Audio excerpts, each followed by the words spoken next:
Assalamualaikum warahmatullahi wabarakatuh. Salam sejahtera untuk kita semua. Om Swastiastu, Namo Buddhaya, salam kebajikan. Perkenankan saya untuk memperkenalkan diri.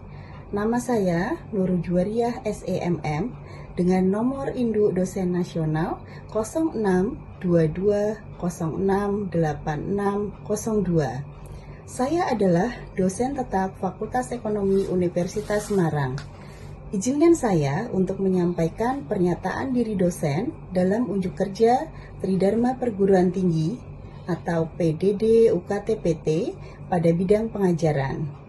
Video ini dibuat sebagai proses sertifikasi dosen yang diselenggarakan oleh Kementerian Pendidikan Tinggi dan Teknologi atau Kemendikti Saintek tahun 2026. Pada kesempatan kali ini, saya akan menampilkan proses pembelajaran pada mata kuliah yang saya ampuh, yang sesuai dengan bidang keahlian saya, yaitu mata kuliah riset operasional.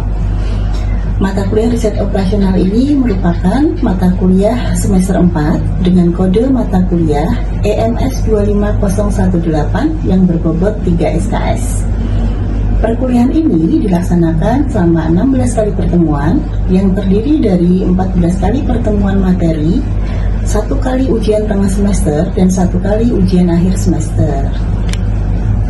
Untuk mata kuliah ini membahas mengenai penerapan berbagai metode kuantitatif dalam membantu pengambilan keputusan manajerial secara optimal. Materi yang dipelajari meliputi linear programming melalui metode grafik, metode Simplek, metode penugasan, metode transportasi dan manajemen proyek, baik dengan CPM atau Critical Path Method maupun dengan POT atau Program Evaluation and Review Technique, serta teori permainan atau game teori yang diaplikasikan pada berbagai permasalahan di bidang manajemen.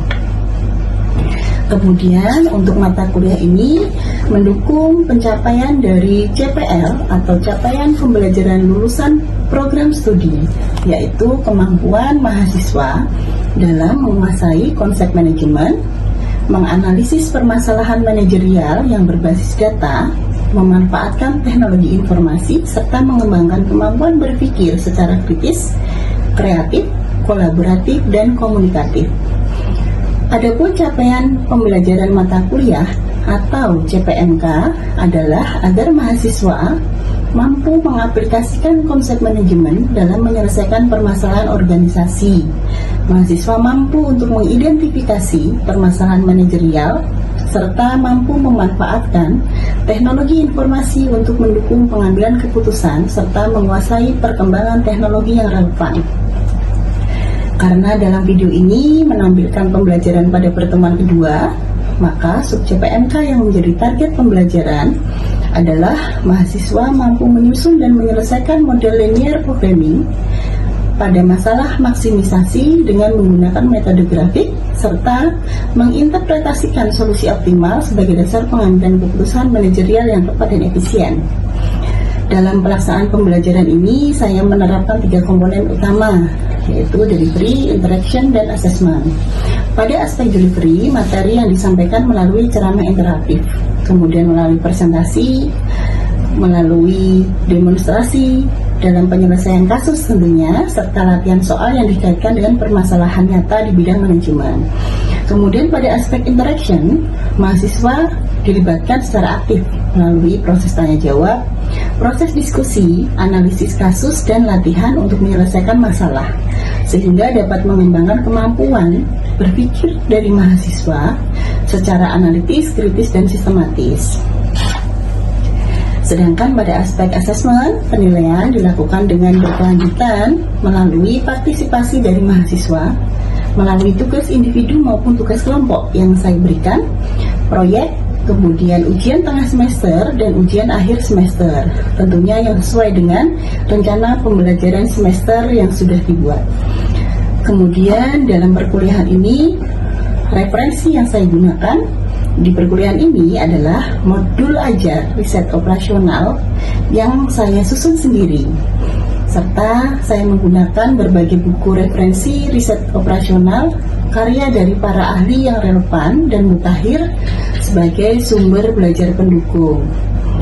Baik, selanjutnya saya akan menampilkan proses pembelajaran pada pertemuan kedua, yaitu pada materi optimalisasi dengan metode grafik pada kasus maksimisasi. Terima kasih. Wassalamualaikum warahmatullahi wabarakatuh. Assalamualaikum warahmatullahi wabarakatuh. Waalaikumsalam warahmatullahi wabarakatuh. Selamat siang semuanya. Tadi di mata kuliah saya operasional. Jadi di sini ada dua yang lagi ya. Materi yang metode untuk melakukan kemudian kita jadi pada pembahasan riset operasional kita sudah membahas beberapa hal. Kemudian materi yang pertama sudah dibahas mengenai pemikiran bagaimana kita merumuskan model matematis. Jadi ya masih tidak tentang matematis seperti apa. Lupa kita ingatkan ya. Sekarang kita lihat. Kalau sedikit kita belajar dari materi yang sebelumnya kita pelajari. Untuk pilihan programming adalah metode matematis yang kita gunakan untuk membantu manajer dalam mengambil keputusan. Jadi nanti kalau pas juga menjadi seorang manajer atau punya usaha, kemudian harus bisa memanage, bisa mengatur sebenarnya supaya berkelanjutan seperti itu. Dilihat dari teori-teori yang ada, dari pembahasan yang sudah kita lakukan sebelumnya, model matematis yang sudah kita rumuskan di materi yang sebelumnya, kita akan melanjutkan untuk membahas mengenai formulasi linear programming dengan cara optimalisasi dengan metode grafik. Jadi untuk metode yang ada bisa dengan grafik, kemudian metode grafik yang sempat kita bahas sedikit. Simulate ya, perbedaannya. Pada metode grafik ini nanti dibagi oleh dua variabel saya seperti ini. Jadi ada X1 dan X2 atau mau menggunakan X dari boleh ya. Kemudian ada metode simulate yang metode yang kita pelajari selanjutnya itu mungkin lebih kompleks karena bisa ada 3 jenis problem yang akan kita selesaikan permasalahannya. Kita menggunakan untuk formulasi linear programming.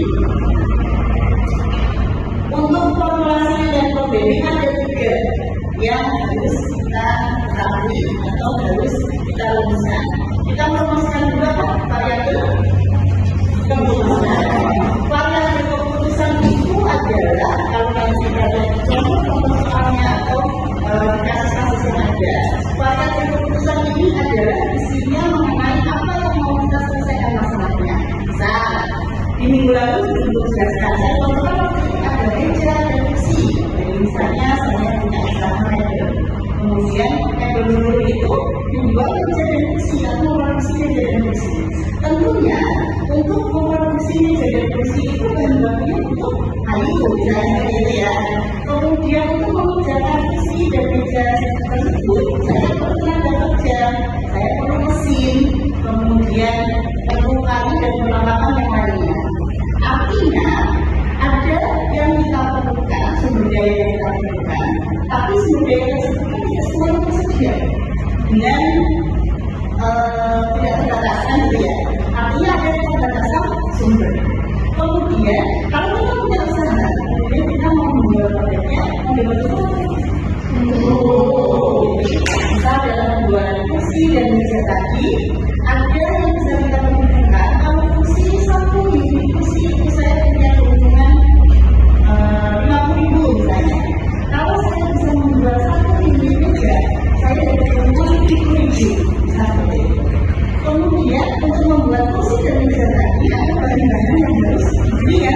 Misalnya kita harus beli pasok kayu, kemudian kita harus membayar tenaga kerja, kemudian untuk pemasaran meja dan kursi tentunya berbeda.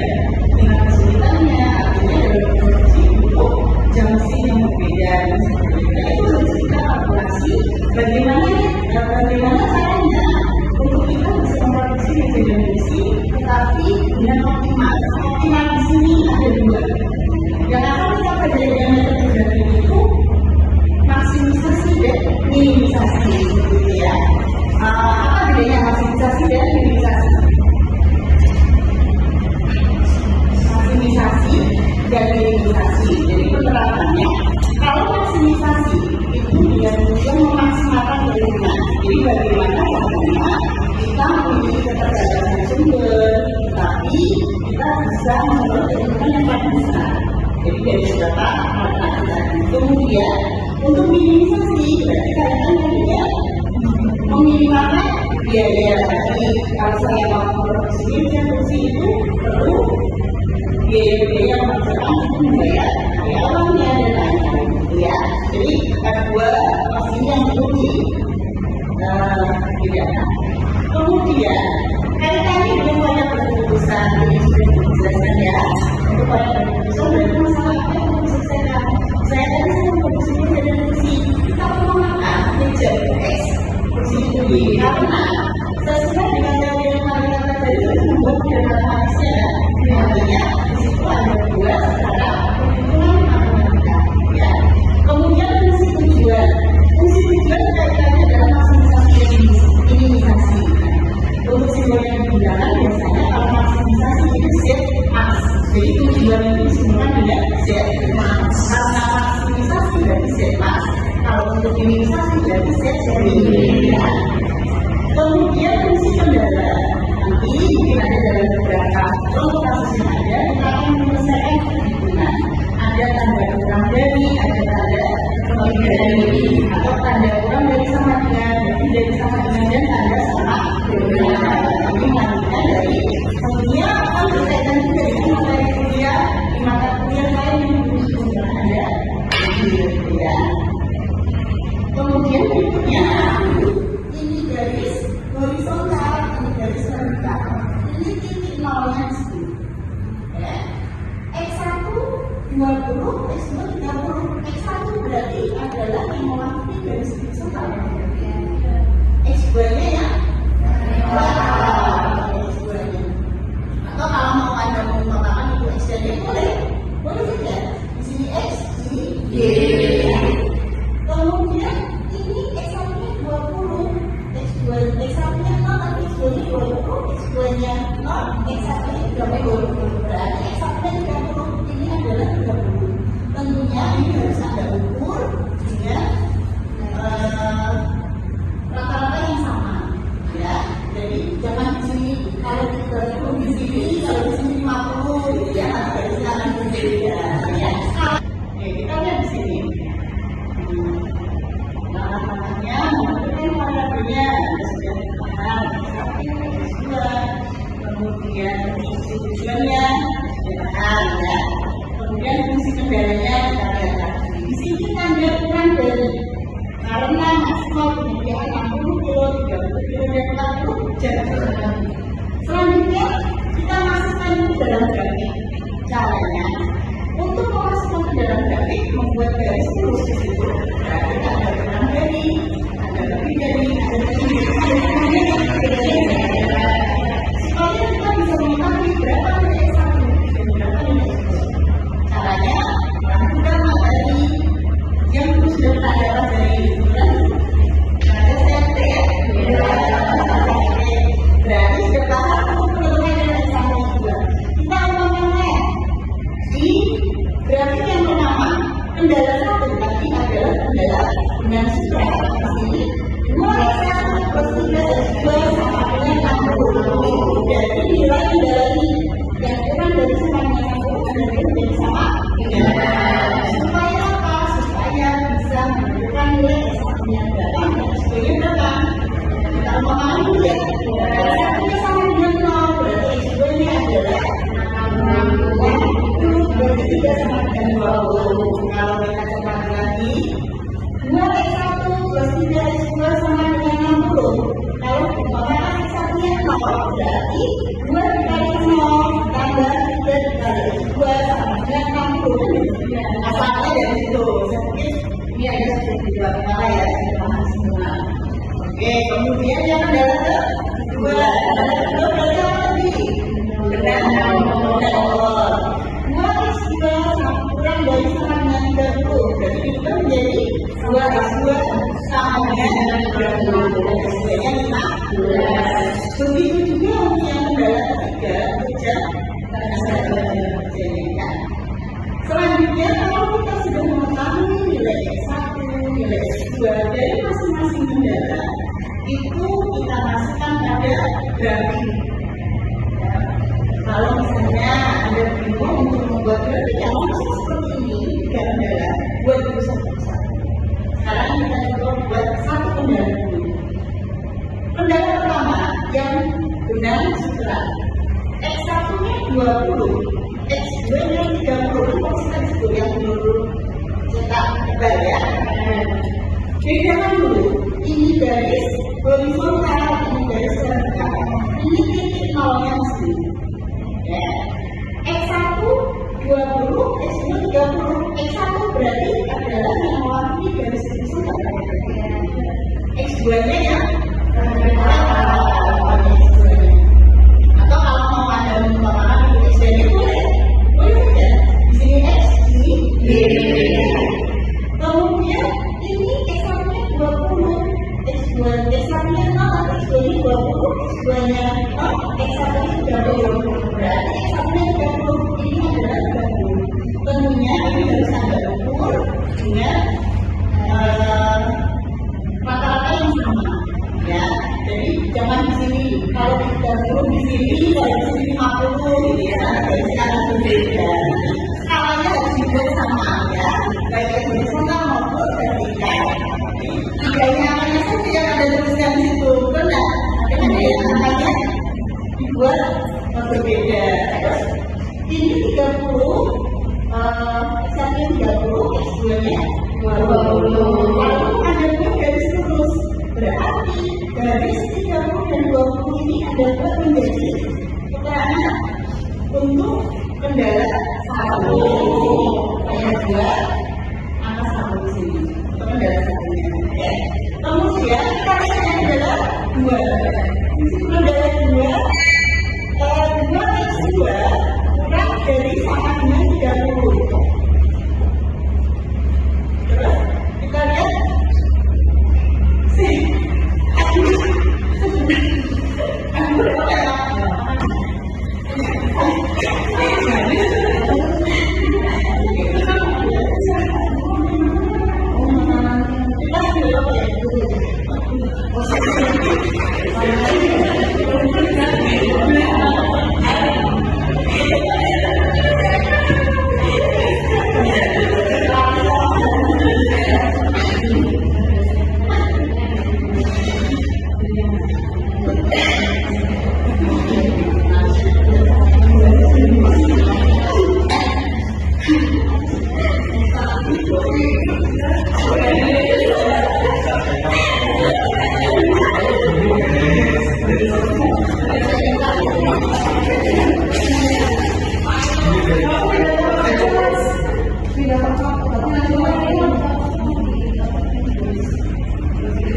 Ya, kalau ini ikutin semua.